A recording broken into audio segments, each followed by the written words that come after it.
안녕하십니까. 신지식인 정인태입니다. 저는 국립한국복지대학교 특임교수를 역임했습니다.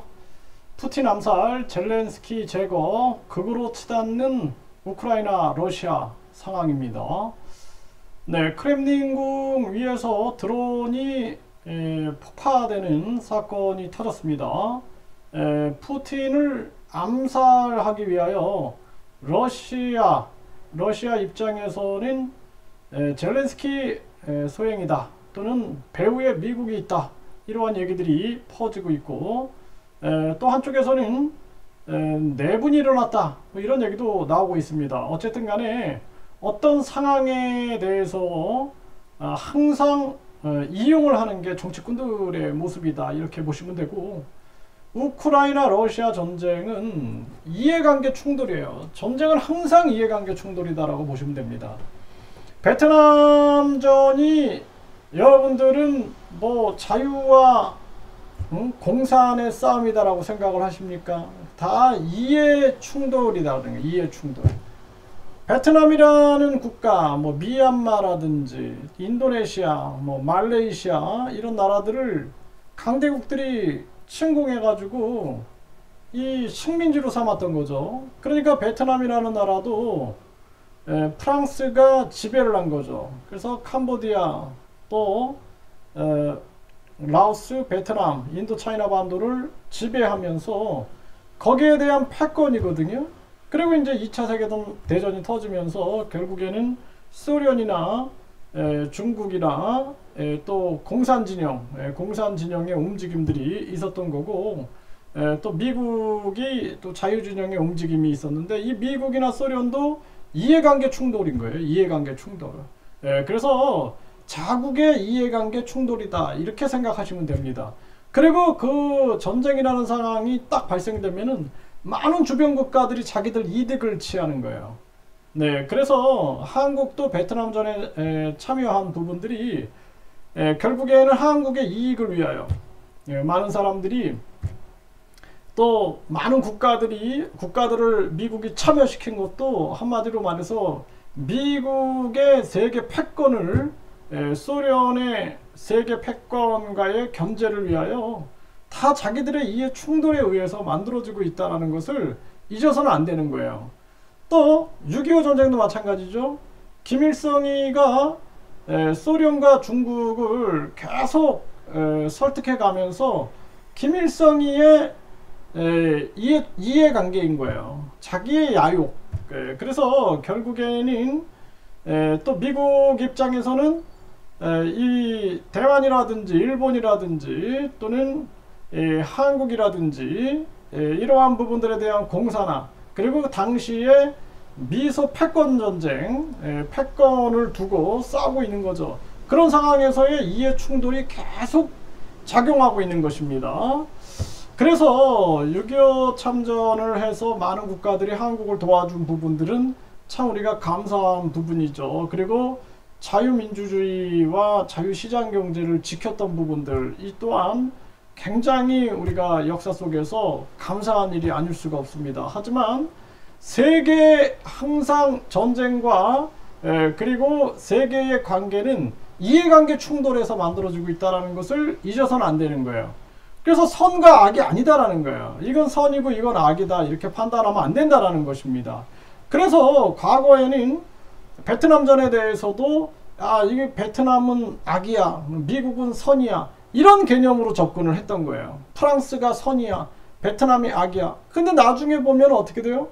베트남 사람들이 결국에는 우리 입장을 바꿔놓고 생각해도 일본이 우리나라를 식민화 시켰다 그러면 우리는 3.1운동이라든지 독립군들이 당연히 싸워야 되는 거죠.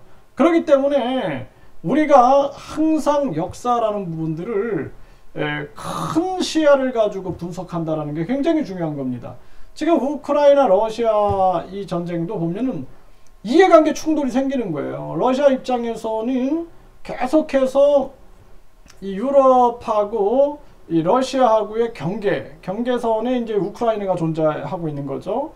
이것이 우크라이나가 중립을 지키면서 뭔가 조화와 균형을 유지해 줘야 되는데, 그게 아니라 나토 쪽으로 쏠려버린다 그러면은 이 경계선이 완전히 또 그 러시아 쪽으로 가까이 오니까 여기서 또 이해관계 충돌이 생기는 겁니다. 또 우크라이나 같은 입장에서도 마찬가지고, 또 미국 입장에서, 나토 입장에서도 마찬가지인 거거든요. 계속해서 그런 갈등과 이해 충돌 관계 속에서 자기들의 이익을 생각하고 있는 거예요. 우크라이나 전이 뻥 하고 터지니까 여기서 서로들 자기들의 이익, 자기들의 안보, 자기들의 이권에 개입하고 있는 겁니다. 지금 모든 게. 지금 그래서 우크라이나 러시아 전쟁을 통해서 또 자기들의 이익을 위해서 세계가 재편되고 있는 그러한 모습인 거예요.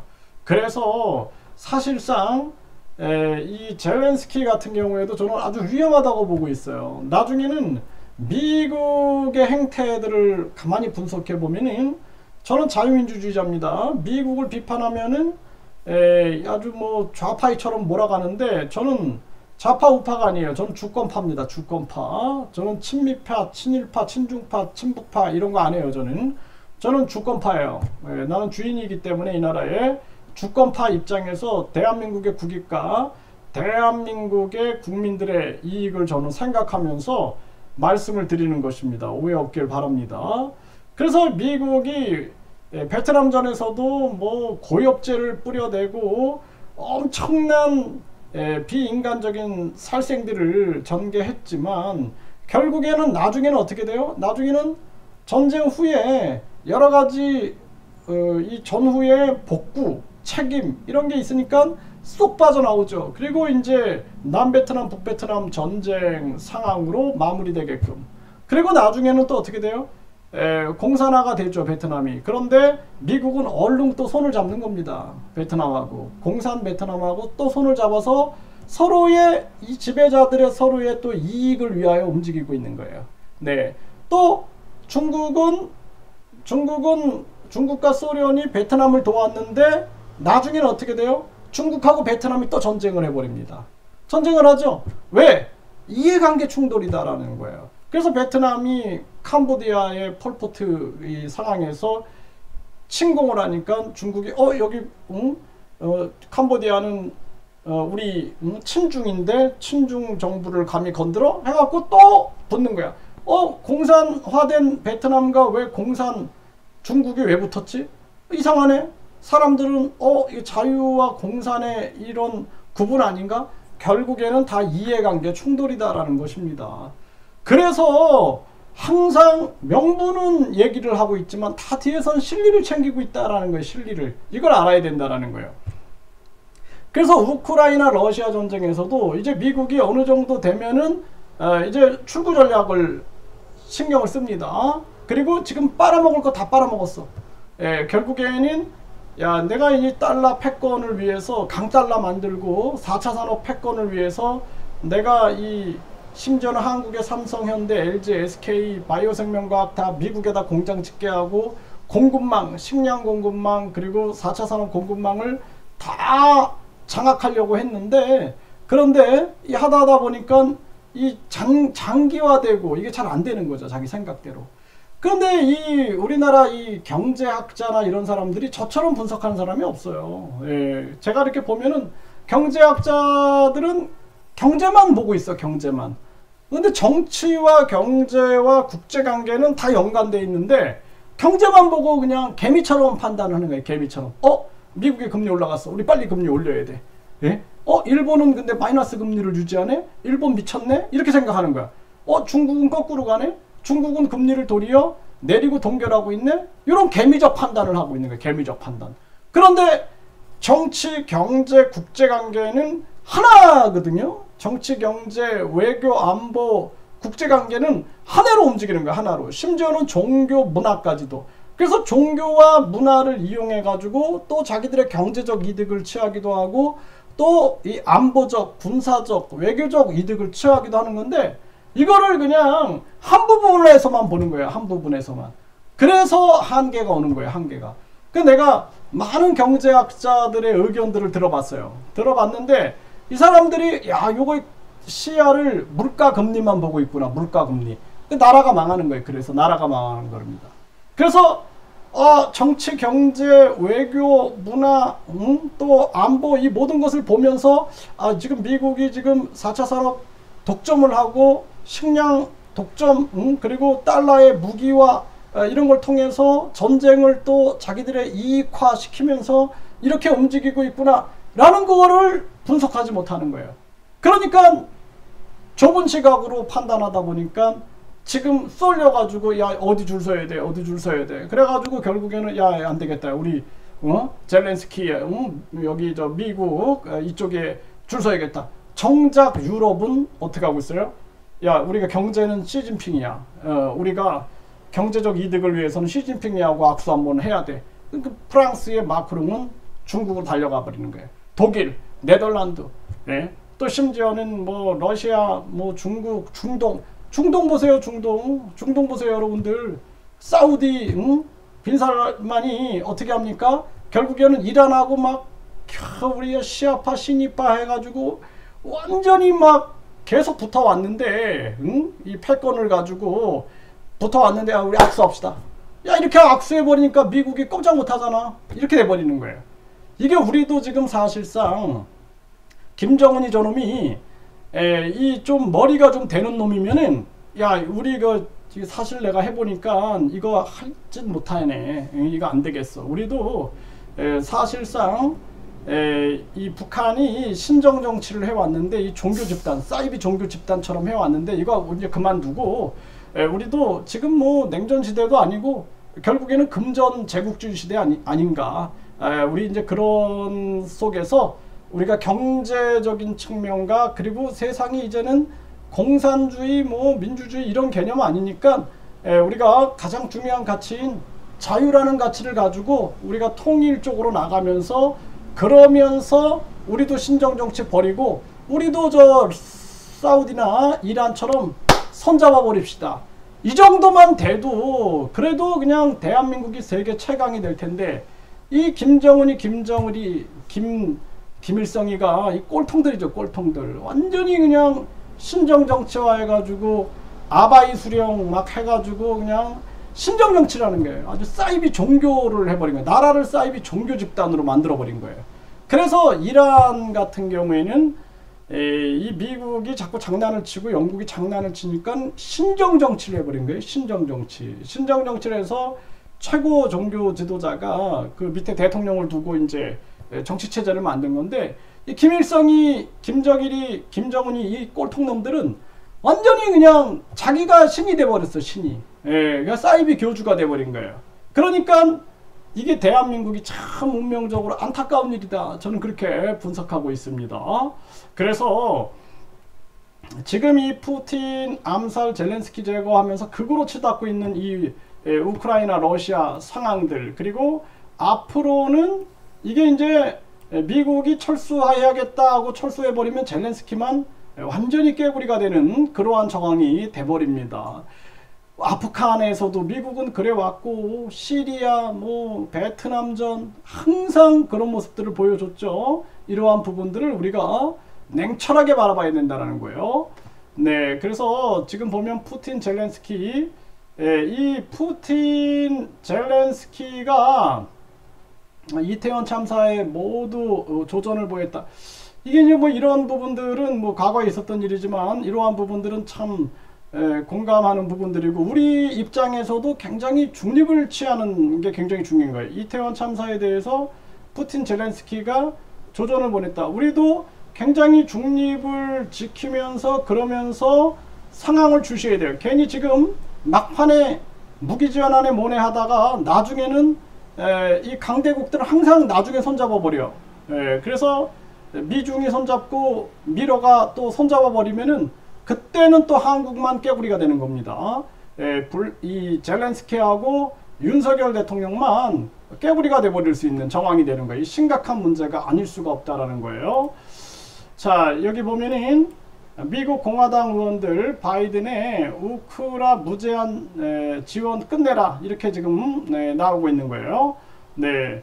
그러니까 이제 바이든 입장에서는 이쯤 되면은 뭐 이런 핑계를 대고 이렇게 물러설 수도 있겠지라는 계산을 할 수도 있다라는 거고 트럼프 내가 대통령이면 우크라 전쟁 하루 안에 종결해 버린다. 어떻게 보면은 트럼프가 이렇게 나와주잖아요. 그러니까 바이든도 뭐 우리 뭐 의회에 의해서 어쩔 수 없이 뭐 이런 식으로 꼬리를 내리게 되면은 결국에는 젤렌스키하고 윤석열 대통령 한국만 깨구리가 된다. 아주 쫙 뻗어버리는 겁니다. 심각한 문제가 아닐 수가 없는 거예요. 네, 지금 젤렌스키 푸틴 체포영장 발부 이 국제사법재판소 ICC죠. 네, 그래서 이 국제사법재판소를 또 이렇게 방문하고 있는 이러한 모습을 보여주고 있는 거예요. 이게 아주 긴장이 지금 고조되고 있는 그러한 모습이죠. 네, 국제 형사재판소죠. 네, 이러한 부분들. 또 지금 러시아 드론 암살 배후는 미국이다. 젤렌스키는 푸틴 전범 유죄다. 지금 이렇게 맞서고 있는 거죠. 러시아는 암살 위협을 하고 있는데 젤렌스키 묵는 호텔이 급비 유출됐다라는 거예요. 독일이 발칵 뒤집힌 거죠. 네, 크렘린 공격은 미국 배후다. 또 미국은 거짓말이다. 이렇게 나오고 있는 거죠. 교황은 우크라 전쟁 종식 위한 비밀 임무를 수행 중이다.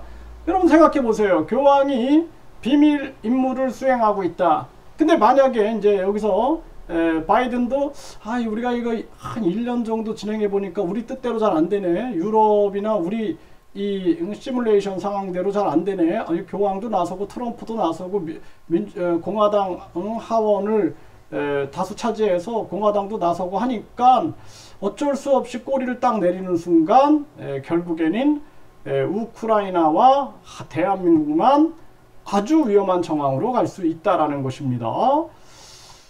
네, 푸틴 암살, 젤렌스키 제거, 크렘린궁에서 터진 드론이 던진 파문, 심각한 상황으로 지금 가고 있는 모습이죠. 그래서 제가 항상 드리는 말씀이지만 국제관계는 이해관계다. 그래서 우리 대한민국 같은 경우도 우리의 길을 가야 돼요. 우리의 길. 그게 정답입니다. 우리의 길. 자체 협력망, 자체 무역망, 자체 핵개발, 그리고 자체 우리가 공급망.